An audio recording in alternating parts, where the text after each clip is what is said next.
दिवाळीमध्ये नागरिक फटाके फोडण्यात मग्न असताना इकडे रायगडमध्ये राजकीय पक्ष मात्र एकमेकांचे कार्यकर्ते फोडण्यात मग्न आहेत। यामध्ये सर्वात आघाडीवर आहेत ते राष्ट्रवादीचे सुनील तटकरे आणि शिवसेनेचे भरत गोगावले।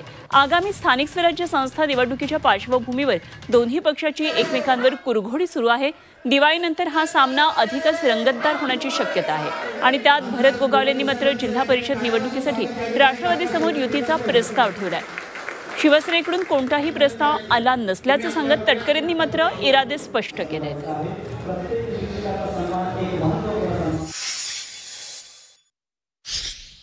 तसे आम्ही 7 आमदार युतीतले आहोत व त्या युतीतल्या आमदारांना जर प्रत्येकालाच वाटत असेल तर मग हा फॉर्म्युला होऊ शकतो। आजचा आदिवासी 56 आणि प्लस 3 आहेत एक्स्ट्रा, ते बघतील काय करतील